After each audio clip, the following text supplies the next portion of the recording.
this present current situation, Geeta, how has the COVID-19 affected your travel plans? Very badly, Mary Claire. I was booked in April to go do a transatlantic cruise from New York to Barcelona, and it had to be Wow. cancelled. I'm still waiting for my money to come back to be reimbursed. Then I had a trip planned to see my mother in August, which is not going to happen because the flights are not up and running. Yes, yes. And then in November, I had another cruise from Barcelona to Dubai, which has been postponed for 2021. So three holidays, just, you Three know, holidays, the all major canceled in the major because of COVID. cities. Yeah, Yeah, yeah. So imagine. both were cruises. Mhm. For the first time, I was doing two cruises in a year. Normally, I don't do that. I only do one cruise. But it was one of those things where I wanted to do a transatlantic. So it was worth doing that one. And then another friend of mine wanted to do the one Barcelona to Dubai through the Suez Canal. So yeah, no, that was planned and it's all been put on hold now. It'll Well, happen, but when COVID is over and we're all healthy and there's a vaccine around, yes, hopefully I yes, can of travel course. again. Yes, you need to, keep going the bucket list that you would like to go to. And I'm Yep. just curious because with so many travels experience you've been to for the airport, just for this is for the viewers, for the listeners out there, for their so they will be also be imagining what you've been through, that Yep. any Sure. other any anything you've experienced in airports, like for example, has it been easy accessible food, toilets, or ATMs, or just in case for last minute that you would like to. Yes. Okay. Depends on the country you go to, but most airports are international airports. Um, so, take for example, AirAsia is if you like, the budget airline for Malaysia, but their airport, which is separate to the Kuala Lumpur main airport, KLIA, is actually very well. You've got a chemist there, you've got food, food restaurants there. They have an ATM, so it's all it's not difficult. uh, And the only thing is, you've got to have the right. Make sure you convert some money before you go, so you're not having to. Because on the day when you try to pay in your Australian dollars, you may not get the exact change back because they're yeah. much higher that way. They charge a bit of a fee. So otherwise, most airports, I haven't had any bad experience as such. Everything's been available. Mm. And toilets, yep, in some places you have to pay to use toilets, just from a cleanliness because then they pay or you tip um, the people who are there who are cleaning it. But otherwise, everywhere I've been, they've been pretty good. So no bad experiences. No bad experience. Not in my yeah. I've maybe I've been lucky, but it's been good everywhere. Like I said, I've been all over quite a few places in Asia, both on work and on holidays. I've been to Americas. I've been to Europe. Yeah, no, Middle East, no problem. It's all pretty good. Yeah, I've never had any bad experiences. Wow, you're a lucky traveler, a lucky Oh, child. I'll touch. Yes,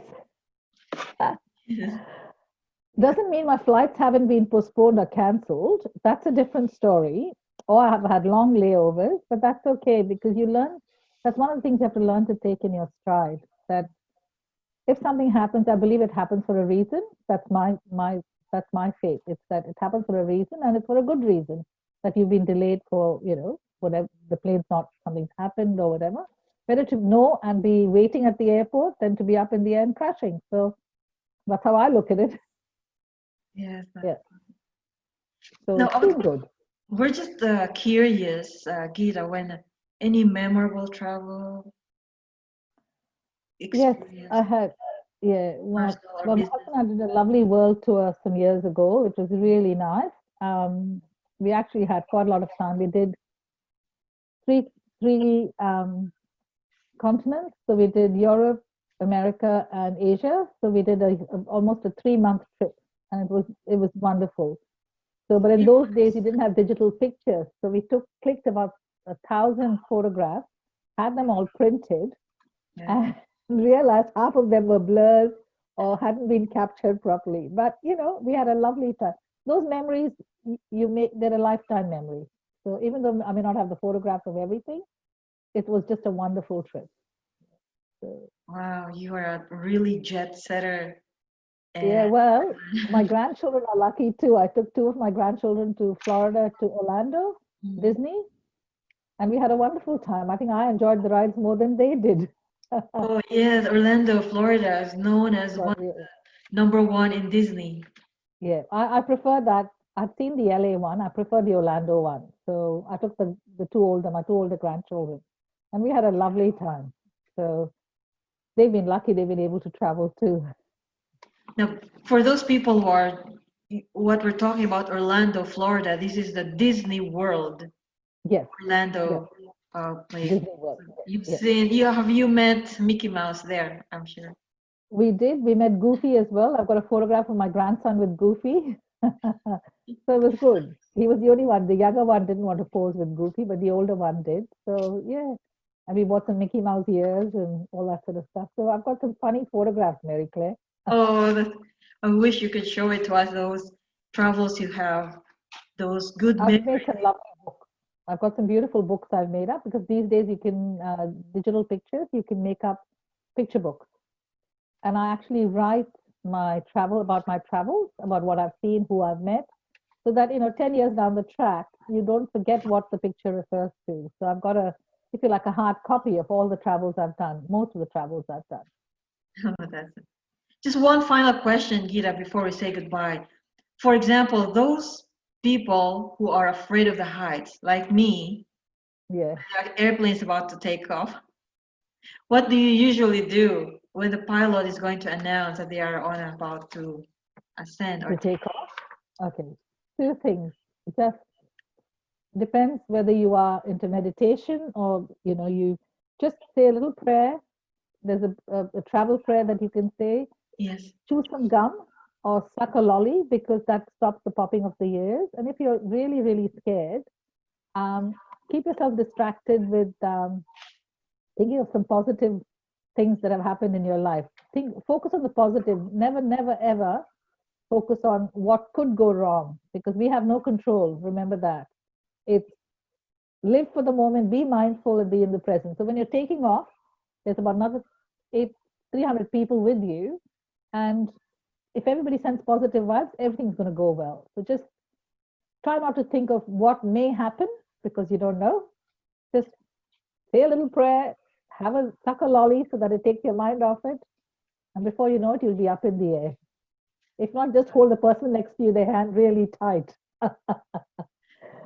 if you're Wow. traveling with someone. All the confidence and all the positivity when you are scared when the plane is about to take off, just say a little prayer, Yep, always, and that helps. Even it if does. I'm nerve-wracking deep inside. That's okay because Yes. that's just human nature. So you just got to learn. Mhm. Okay, maybe initially it might have been that way, but I've loved flying. I don't find it so. It's hard for me to understand, but I know other people I've traveled with have been scared. So I would normally say to them, just don't focus on the fact the plane's taking off. Focus on something else, and just learn to do it that way. Geeta, this is so much really important and educational to me and to Hmm. others as well, viewers and Hopefully, listeners. For all those who want to travel, I hope one day I can travel with you with all those yes, tips. And we have so much to talk about. I hope that we will do another episode like sure, conversation definitely. like this, Geeta. Thanks, Mary Claire. Thank you. I'd like to thank you for your time. And I would like also to thank Speakers Bank who make it possible for moments like this and Geeta that we spend our time. And please don't forget to like and subscribe to YouTube channel, which you will see this episode with Geeta, of course, the traveler. And don't forget also to follow us on Facebook, Speakers Bank, and our website, www.speakersbank.org.au. If you would like to share a story or if you would like to ask Geeta some questions, and you may call us our phone number 03-9314-0988 any suggestions, comments for this episode with Geeta. Thank you, Geeta. Thank you.